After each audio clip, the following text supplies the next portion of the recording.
Welcome to the Live the Call podcast, where I speak with guests living and working their soul's purpose. I'm Pamela Downs, founder of Spirit Calling and trans-channeler of the Great Council of Light.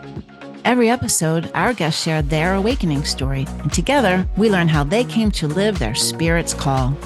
Join me in tales of self-discovery, enlightenment, and transformation to amplify your healing journey. Hi, Dave. How are you? Welcome to the show. I am doing very well, Pamela. It's great to be here. You know, you and I recently connected through our shared experience of losing a loved one, right? And we had a long conversation, and it was a really wonderful conversation. And we wanted to, the purpose of Live the Call of this podcast is to inspire others, to help elevate others who are going through their spiritual awakening, who are going through, and that means life experiences, right? That's the hard stuff on our journey in our physical life. I know that, my losing my father catapulted my spiritual awakening, because I was like, where did he go? Where did his physical being is right here, but where's his energetic being? And that ignited this spark in me to go on this path of discovery. And, part of that and understanding death and loss is grieving. And that's a difficult thing to have to deal with, to move through pain, to move through grief. So I'd love to talk to you today about your experience, and I'd love to tap into spirit, and I'd love to tap into, your awakening and all the things that that's the story of Dave. So let's dive right in. Well, my story starts in May of 2002. Mm. At that time, my daughter Jeannine was diagnosed with a very rare and aggressive form of cancer called the velar rhabdomyosarcoma. And at the time, Pamela, there were only 2,500 new diagnoses of sarcoma per year. That's how rare of a Wow. cancer this was.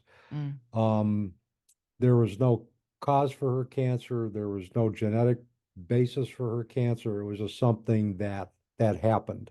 Um, and at the time of prior to her diagnosis, she had been pregnant, Mm. and she delivered on May 2nd, 2002, a very beautiful granddaughter or daughter by the name of Brianna, who is now going to be soon to be 22 years old, Mm. and now has a daughter of her own. So I've now become a great grandfather in the That's process. amazing.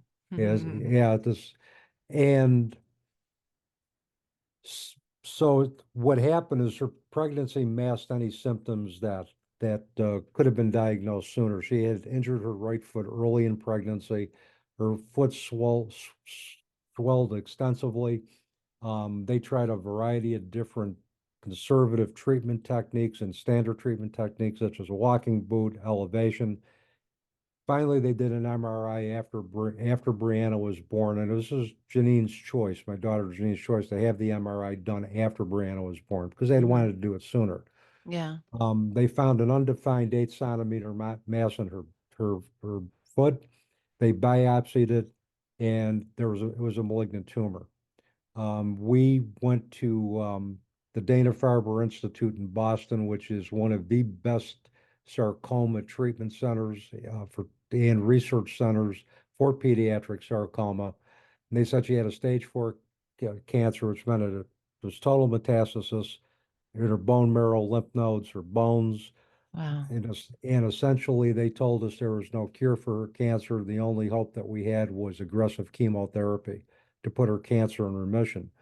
So at the time, I know what I heard, and I believe I know what my daughter heard, but I can say what I heard is that your daughter's going to die unless there's short of a miracle, she's going to die. Mm-hmm.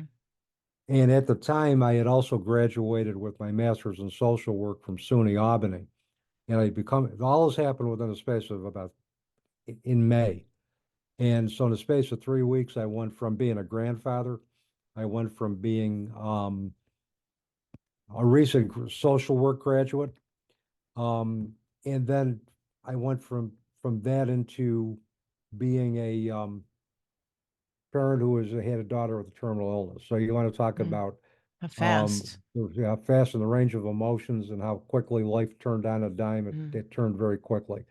Um, she went through 6 rounds of aggressive chemotherapy. She did her chemotherapy at home because she wanted to be at home with her family, with her significant other, with her daughter.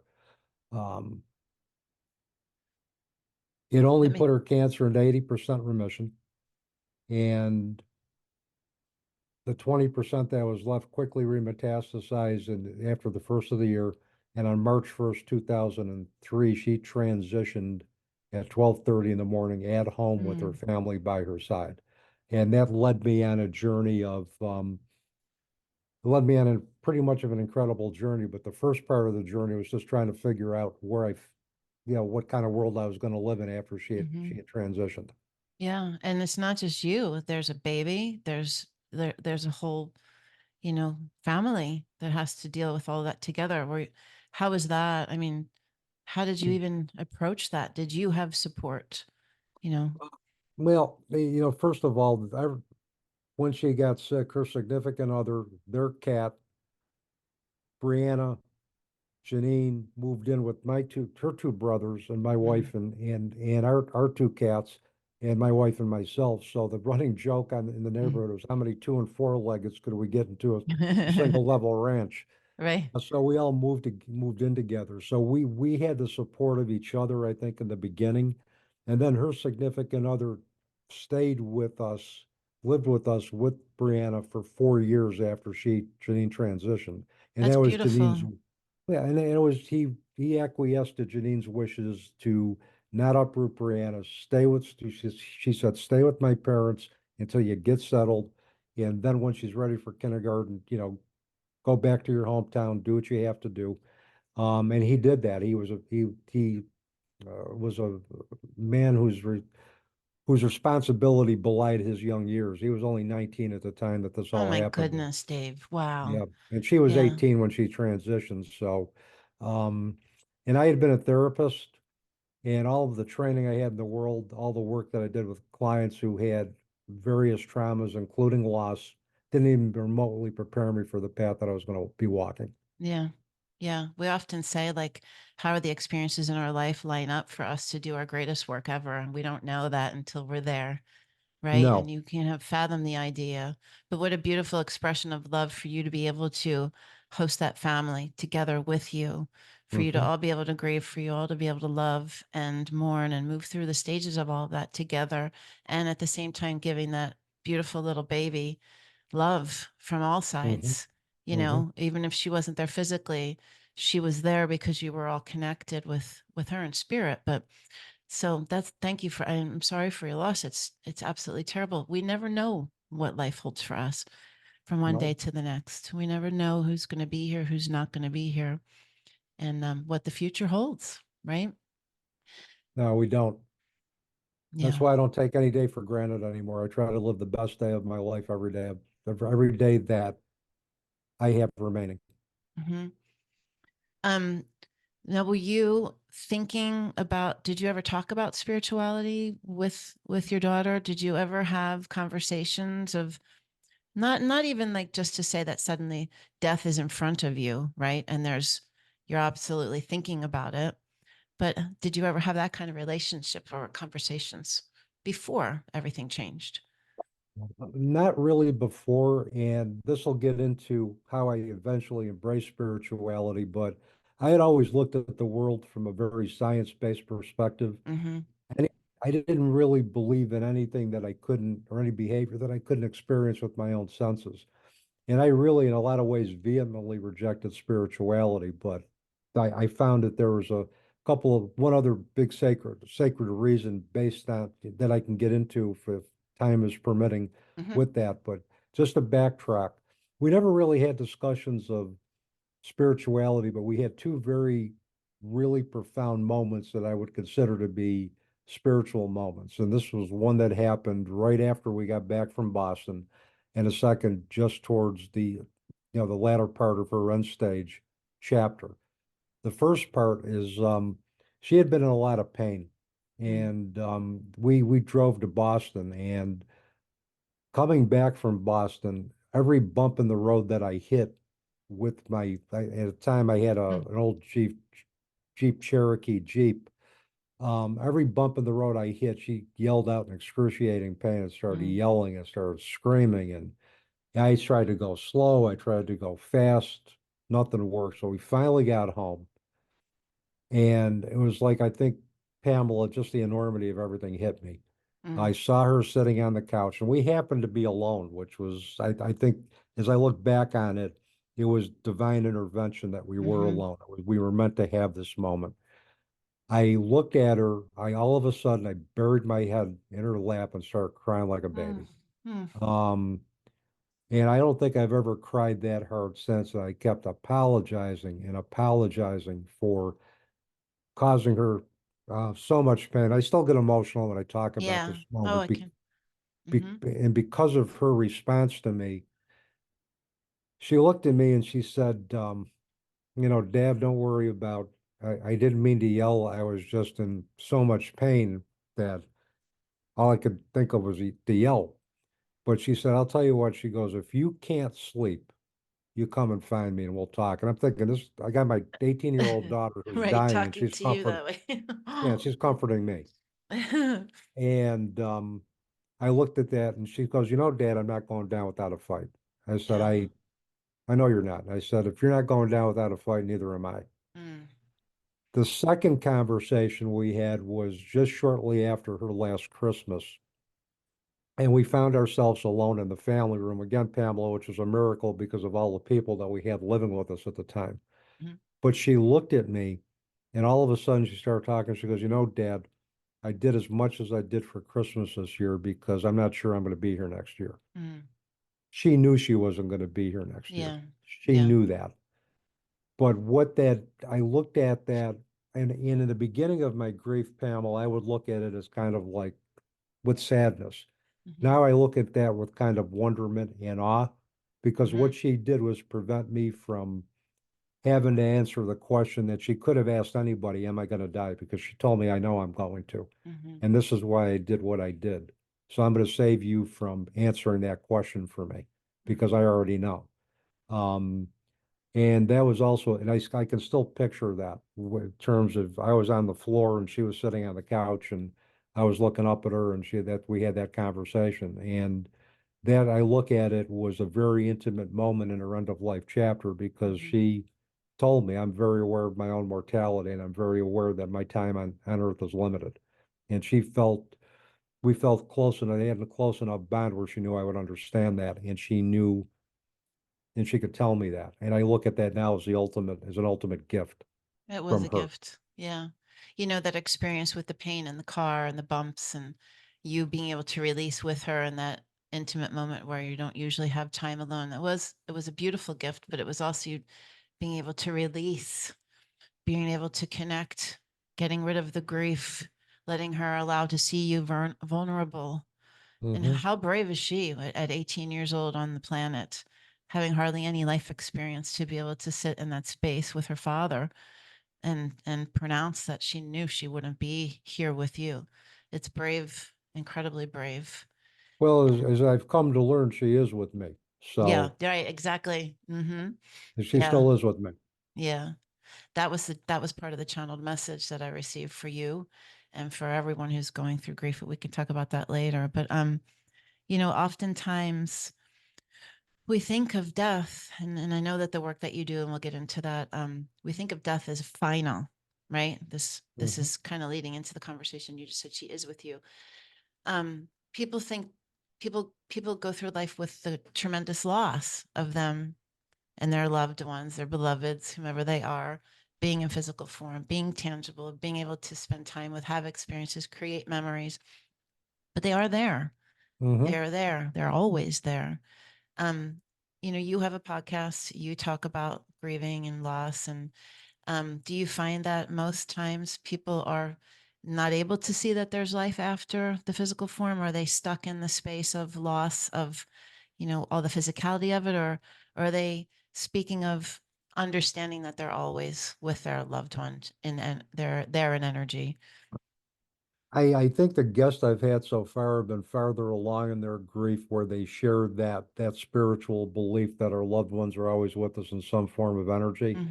Hmm. I could say individuals who are in early grief, I think many of them believe that, but a lot of times they may be so consumed with grief that they can't totally integrate, they may not be able to totally integrate Hmm. that transformation of the relationship, the survival of consciousness into their own existing belief system. But the potential is always there for that. And Hmm.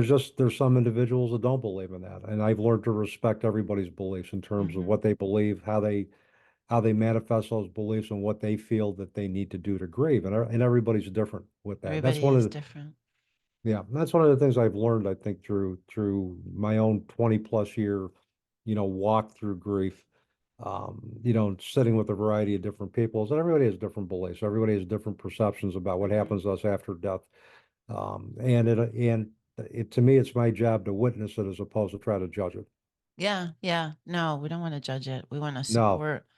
I remember when my dad died, as I was saying before, I wasn't spiritual. I was just starting to wake up. I was a little older than your daughter, Mm, in my 20s, my mid to late 20s. And what experience did I have? Who did I see die? And to witness that and to like want to know where he went, it was a healing for me. hmm It was hmm a healing because he was incredibly emotionally and physically abusive when I was a child. And me being able to forgive him, watching him go through,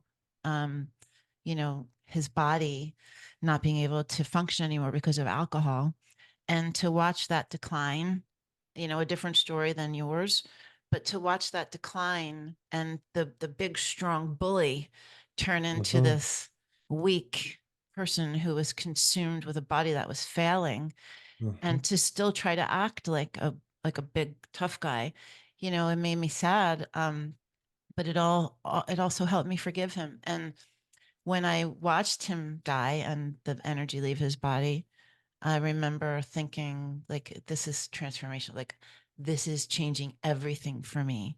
And hmm where did he go? It was so impactful, Dave. And, everyone talks about science and proof and all these things. To me, there was proof right in front of me, hmm right there, because no longer did his body move. It didn't breathe. It wasn't him. It was like the essence of him had disappeared. hmm Um, it's fascinating. So can you tell me how your work changed and then everything in your life changed after that pivotal moment? I sure can. And again, like you, I didn't really place much stock in spiritual practices or spirituality. Everything was just, science based and something things that I again could witness firsthand. Shortly after Jeannine's transition, um, from the physical world, I started experiencing things which didn't have a scientific explanation for. Things like I'd be thinking of her and a song would come on the radio. Mm. Or I saw there was a butterfly that was literally following me around the block when I was walking my granddaughter. And I acknowledged it as saying, yeah, I mean, this is something, but I didn't know how to integrate. I didn't know how to make sense out of it. And so essentially, even though I may have acknowledged the presence, I didn't totally buy into it. I didn't totally Right. believe it. Hmm. For the first 7 years of after my daughter's transition, for those listeners, your audience, I use transition to conceptualize the final moment of our physical existence. Mm. Other people can use die, passed away, Hmm. however they conceptualize it. I conceptualize it as a transition from the physical world into the spiritual, into a spiritual or world or just an eternal form of energy. So that's how I conceptualize it. In 2010, this was 7 years after my daughter's transition, I was involved in planning a conference called Beyond Words, Creative Approaches to Dealing with Grief. And I had individuals with all types of spiritual practice background, dream workers, individuals who believed in after death communication and worked with that, collage therapists. And here I am, and I'm doing the grief playbook for well, any parent who's lost a child. I'm going to support groups. I began presenting workshops on early grief. I began doing some writing. I was honoring my daughter's memory everywhere I could.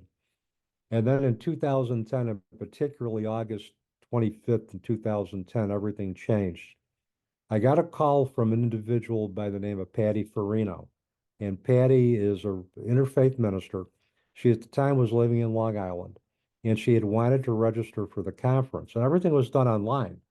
And she had her workshops picked out. She was double checking to make sure her charge card information was correct. Her computer screen just blanked out, and she had to call me. And we look back on it now, and again, that was spirit. If her Mhm. computer screen did not blank out, we would have never have met. And this leads into the spiritual transformation that I underwent with her guidance. Um, so we talked for about 45 minutes, and I asked her, I said, have you lost a child? And she said, no. She said, but she worked with the Angel of Hope, which is, is a statue that is commemorated for parents, erected for parents who have lost a child. And she worked with a lot of parents with their Angel of volunteering for that, and working with a lot of parents whose children had passed in transition. So she was very familiar with that. So we left it that I said, look, when I see you at the workshop, I'm going to give you a big hug. And sure enough, she was at the last workshop of the day. And I looked at her, I said, Patty Farina? She goes, yeah. I went up and gave her a big hug. And then she whispered in my ear, she goes, Dave, I saw a rainbow, and I think your daughter sent me a rainbow. Oh. Now, one of the things she had asked me was that I believed in signs. And I said, Pat, I really don't put a lot of stock in signs. I think for the Mhm. reasons that I talked about earlier. But I said, I think my daughter sent me a double rainbow on Father's Day once. That was Father's Day 2009. And my wife Sherry said, you got to come see this. I think your your daughter sent you a double rainbow. So that was about the one event that got my attention. But anyway, she says, if you ever find yourself in Long Island, because there was an event that I wanted to go to that was sponsored by a then colleague, she goes, give me a call. I'll be glad to show you my Long Island. So I sat on it for about a couple of weeks, and I called her. I said, I think I want to come out. And I said, can you tell me if I can find some hotels anywhere, or where I can stay, or because you can stay with me and my husband. And I'm thinking, the first thing I'm thinking is your husband going to be okay with that? And Mhm. he turned out he was. He's just a great guy, and we have all become friends and soul family. So, That's amazing. well, this even gets more amazing. Mhm. At the time that she had seen the double rainbow, and it was September 3rd. She was coming back from New Jersey, and there was not a cloud in the sky, no rain. There's this magnificent double rainbow that stretched from one end of Route 17, which is one of the main thoroughfares in Jersey, to the other end of it. And they had to stop and photograph it. And what and I always get emotional with this part too. She sat back, and all of a sudden she heard a voice in her head saying, I need you to talk to my father. Mm. And she said, well, she said, well, I need to know who your father is. She goes, it was a man that you talked to about the conference. I need you to talk to him. Um, so when we went to Long Island, I stayed, we went to the conference, we came home. Put me into, she said, get into some comfortable clothes, come into my sacred space. She had a fire going. She had a bunch of things going. And all of a sudden, and I remember Patty telling me this later, as Patty was getting comfortable for the night, she said, Jeannine came and she goes, Jeannine, you know what I can do? You know what I'm capable of doing? And Jeannine was front and center. And basically for that entire weekend, I, my daughter manifested through Patty and convinced me that I needed to be more than just the bereaved father. I needed to honor her, but also honor other categories of my life. Mhm. Um, and, basically, told me that she loved me. She was always going to love me. She was always going to be there. It was a magical weekend that I was so moved. I kept a journal because I didn't want to forget any of it. That's And great. eventually, 10 years after this, and this led to a variety of marathon conversations that I had with Patty. about how spirituality and psychology can merge. Patty introduced me to a lot of spiritual practices, Jamie Sams and Ted Andrews, Native American teachings of animals and nature. We talked about Carl Jung and the shadow element. Mm-hmm. We talked about ancestral healing. We talked about Brian Weiss's work with past life regression Mm-hmm. therapy. And Brian Weiss came up during that weekend. Um, it was just led to just, once that portal got opened up, Mm-hmm. I just kept going. I realized, hey, there's room. That weekend convinced me that our consciousness does survive, that we can connect with Mm-hmm. it, we can transform the relationship by creating an eternal bond with Mm-hmm. our loved one's energy. And Mm-hmm. that's the message that I really bring wholeheartedly, is that we can make those connections. We can create that bond, and they're always going to be with us. They're never that far away. They're always going to be with us in some way, shape, or form, as long as we're open to awareness and as long as we commit to awareness. Now, one other thing, just to backtrack. When I was after the conference, I was taking three individuals up to the Adirondacks so they could see the change of leaves. And they were having this intense spiritual conversation. This was in September of 2010, before I went to Long Island and had the experience with Pat. I looked up, they were having this intense spiritual conversation. And Pamela, out of the blue, I looked up at the sky and said, I want to be where they are. And I just wanted to be able to have enough knowledge of spirituality Mm-hmm. to be able to take the next step. I was doing what I needed to do, as any parent who's experienced a death. I was Yeah, doing what I needed to do, but absolutely. my soul wanted more. Mm-hmm. And intention is a very powerful Mm-hmm. indicator of behavior. And the universe is going to conspire in some way to give you what you want, or in this case, more than what you need. Mm-hmm. And the universe said, well, you don't need to have a spiritual conversation. You need Patty to introduce you to a whole new perspective, which needs to be integrated into your consciousness so you can spread the word to everybody else and show how science and spirituality can work together. And eventually Patty and I wrote a book about not only our experience together, but about the marathon, a sample of the marathon conversations that we had, that that shows how spirituality and psychology can integrate to help us transcend challenges, and for the our current generation, the importance of critical thinking. Yeah. Um, the importance of critical thinking to transcend challenges. So we wrote a book. We self-published it on March 1st, 2021, which was March Yay. 1st, my daughter's transition date, Wow. data transition. And it's called When the Psychology Professor Met the Minister. That's amazing. And how many years was that since her transition that the book launched? The book launched, was actually 18 years Wow. since her, you look at it, was March 1st. And of course, I look at the numerology. One is beginnings and eight is Mm. the Mm-hmm. symbol of power and eternal life. And of course, if you add one and eight together, you get nine, which is, as you know, is about endings, and one is beginnings. So we wanted March 1st to be the launch date for the book because it was Jeannine's date of transition, Mm-hmm. her date of rebirth into a new existence. I love it, Dave. I love it. And look at that. I mean, it's amazing. And ironically, the first book I read after my father transitioned was Many Masters, Many Lives by Dr. David Weiss. And it opened up the can of worms for me too. It Yeah. was the Well, yeah, very beginning. interestingly, I read it about 3 years after Jeannine transitioned. I said, well, this is an interesting Mm-hmm. story. It was fascinating, but I reread it again after the weekend I had with Pat. This was in November of 2020, or no, 2020, excuse me, 2010. And I read that book again. It was like everything just fell into place. Mm-hmm. The whole thing about soul contracts, past Mm-hmm. life experiences, everything just fell into place. And um, I teach a death, dying, and bereavement course at Utica University, and we talk about, do we survive death? We have a whole unit on that in terms of, we talk about Weiss's work. We talk about Ian Stevenson and Jim Tucker's work with reincarnation studies in children. We talk about near-death experiences, and particularly Eben Alexander's experience.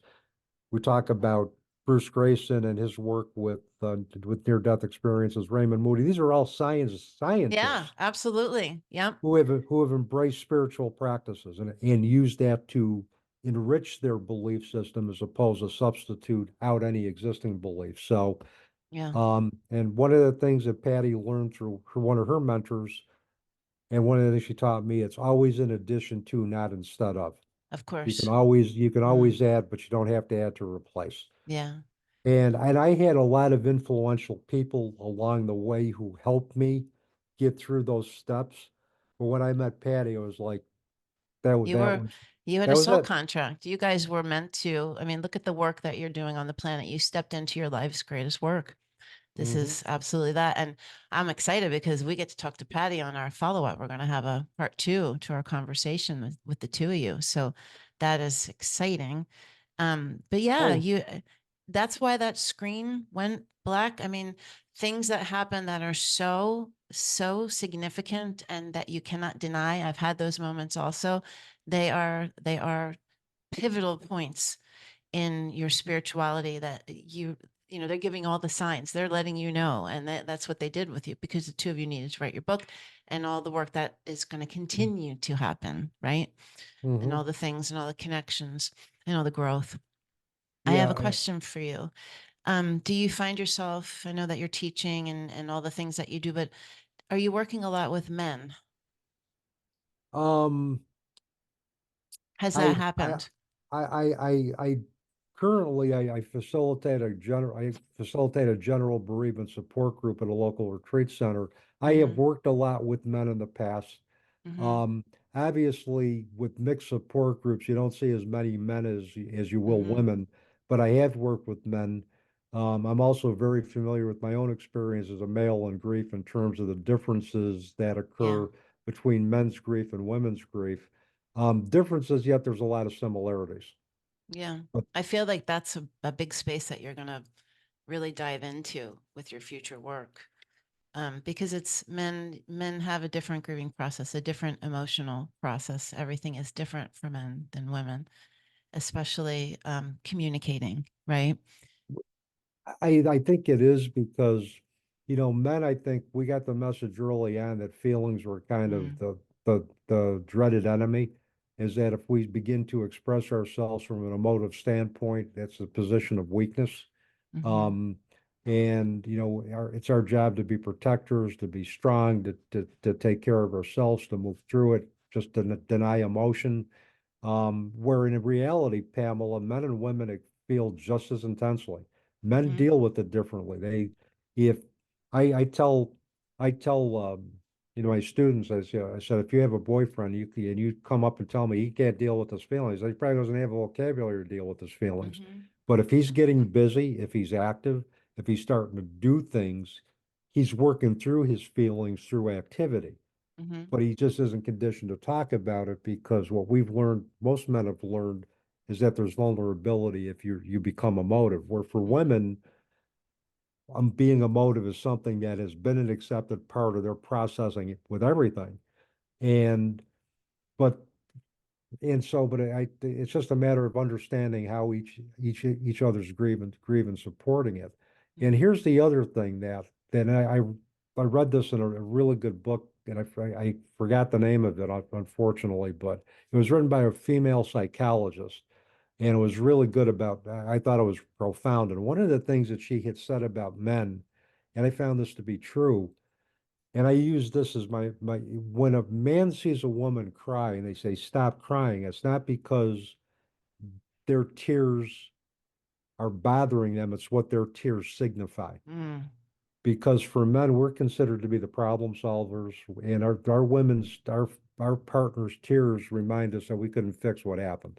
mm, And every time I saw my wife cry, I saw my kids in distress, it just hit me right here because it at the time I had a lot of guilt over the fact that I could not see what was coming, right. and I couldn't do anything to prevent it. And it just reminded me that at the time. I failed miserably as a parent. I failed miserably as her father because I could protect her from anything, but I couldn't protect her from this. And Yeah. therefore, my wife and my kids are suffering as a result of that. Mm-hmm, But then again, with time and with distance, and also with a lot of conversation with Patty, I realized that I did the best I could given the hand of cards that were dealt.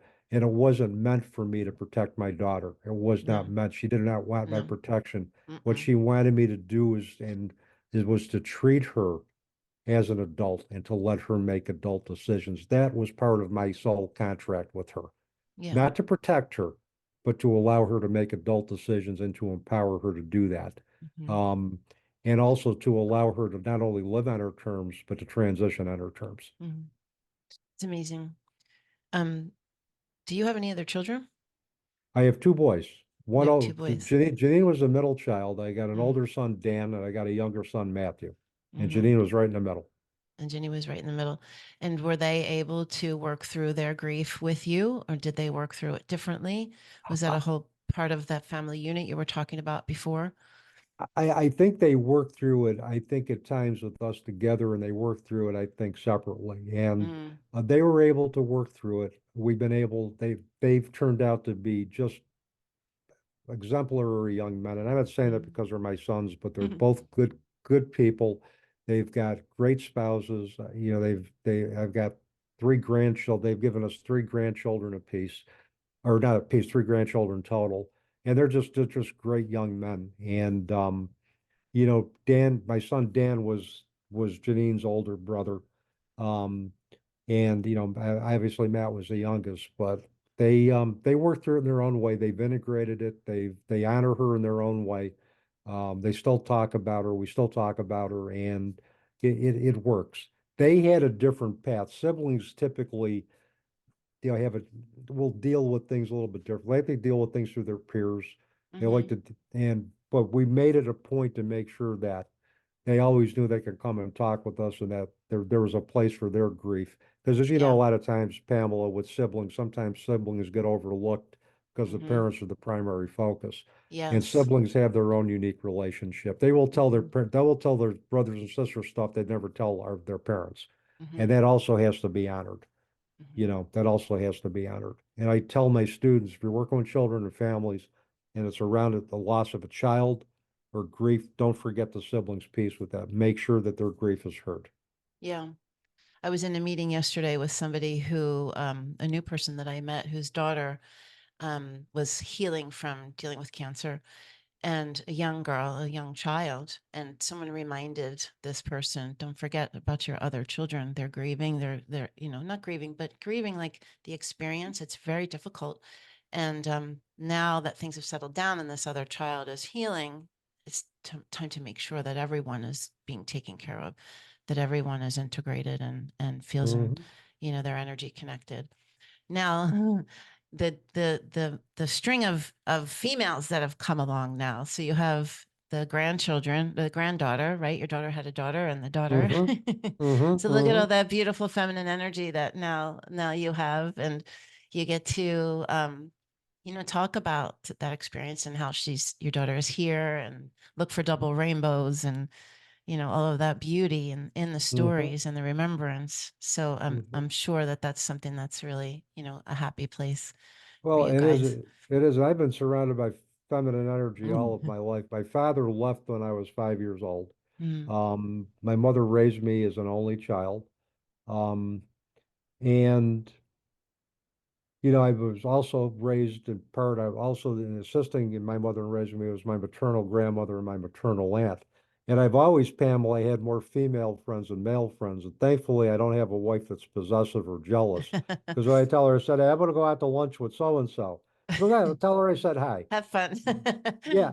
So, I've been always more comfortable I have had a lot of females. I was raised by females. So I'm Hmm. comfortable around female energy. Yeah, Um, and Patty and I will laugh about that. And, in terms of like whenever and I'm an advisor now to a sorority at Utica University, which is kind of funny because it's all females. And when that is. she saw me take a picture, she started laughing when she saw a picture of me with us. She texted me and she said, yeah, that's predictable. You know, she goes, and so it's been a part of my life. And it's going to be, it was meant for me to experience that feminine energy, I think, in this lifetime. And Absolutely. Yeah. it That's was why meant it for me to popped do that. into my head. That's why it popped into my head. Do you work with men? Sometimes I just get these little downloads, and No, I mean, you do, but I think that that's going to be like a space for you in the future. Now, are you totally not doing any work in addictions at all? Is this what you want to do? Are you going to expand in this for the future and just really dive into it wholeheartedly for the Well, rest of your work? yeah, I think addiction was a big part of my life back, and I'd worked in the addictions Before. field for 27 years. Hmm. Um, Now I do teach a course on addiction, its impact of addiction in children and families. I teach that once a year for the college. Um, It's a you different know, energy. It's it's totally a different different. it's a Yeah. different energy. I mean, Hmm. as far as sitting in the energy of somebody who is addicted, it's a Hmm. much different piece. I would see myself, I'm kind of just keeping whatever the universe and spirit has Hmm. in store. I'm just gonna kind of walk through Yeah. that door. Um, right now I see my path as teaching. I see my path as doing podcasting. I Hmm. would probably see more writing in my future. I do with the podcast being, just I've kind of gotten away from writing for a bit, but I would see writing as being something that I would continue to do. Um, and just whatever else the universe, if it's working with Hmm. men, if it's working, so it's just Wherever whatever's it going to goes. manifest. Yeah, and because I've learned that the universe's plan is much better than mine, and Oh, yeah. I, I've tried to exert my plan. The universe kind of just looks at me with Ha deafening ha ha. silence, or it says ha ha ha, or as I say kiddingly, hold my beer. You think you got a Yeah, plan? right. Yeah. Right. Well, hold on. Here's this is not your Yeah. this is Hold on. not I've your got the plan. wheel. I've We're got the going this wheel. way. You're not driving the bus. We're going this way. And Right. and but I It's tell so great. people, but I tell Mhm. people you have free will not to go that way. Spirit can open up a door for you, Yeah. but you have free will not to take it. Yeah. And that's Right. Yeah. I think now though, and this is what we talk about with this is what the podcast is called, live the call. We talk about people hearing it, they're hearing the call. Then the next action is listening, right? hmm Putting energy behind it. And then the next action is living the call. So when you're open and ready to receive all those things, which you are now, this experience shifted everything for you. It shifted your work, it shifted your perception of reality, everything. And so yeah, we're here, we're listening, we're living, and so we're going to continue with that work, right? I absolutely. loved our conversation today, and I can't wait to have you back and to dive into your work with Patty and talk about the book. Um, can you tell people how to connect with you? How they can connect with Yeah. you? Yeah. Yes, they can connect with me. I am on social media. I'm on Facebook. I'm on LinkedIn. I'm on Instagram. It's under my name. Um, if they're interested in purchasing the book When the Psychology Professor Met the Minister, they can go to Patty's and I author website, psychologyprofessorandminister.com. They could purchase the book on Amazon as well too. Um, and my email itself is Bootsy and Angel. My personal email is bootsyandangel@gmail.com. If you want to reach both Patty and I, at psychology professor and minister@gmail.com. So Okay. those are the best ways to get in touch with me. I would give you my website address, but my website is undergoing a shift and it's going to be under a different URL. So if that the web designer gets done with it prior to when To the this next airs, one. I'll to the next one. Yeah, I'm hopeful to the next one I'll have it done. I'll make sure I get you that information as Yeah, well. for sure, for sure. And I'll put all these notes in the bottom so people can easily get it. But I just want to thank you so much, Dave. It was a great conversation. I enjoyed our first conversation. I enjoyed this one. I know the next one's going to be great. And for those who are watching, if you enjoyed this, please don't forget to share and subscribe and like, and continue on your journey. Thanks for watching. Thanks for having me, Pamela. You're welcome. Hi, I'm Pamela Downs, the founder of Spirit Calling. Spirit Calling was created so that you don't have to be alone through your spiritual awakening journey. Every month, I channel messages from our guides, the Great Council of Light. So they say these things to help you understand that you are in control of your existence and not the other way around. That's it right there. Inside our portal, we have a bountiful resource library filled with books and videos. We have a sound healing that's curated specially for our community every month. We host special events and workshops that you can attend or watch in our replay section, and a community of like-minded people who are going through the same exact thing as you, so you don't have to feel alone, and you can share your spiritual experiences and ask questions. We have a live meeting room where you can meet and talk and grow together. Have you heard your spirit calling? You can listen by trying our 7-day free trial today. Take the next step to living a life that's empowered, it's filled with love and joy, and join a community of people just like you. You don't have to be alone on your journey.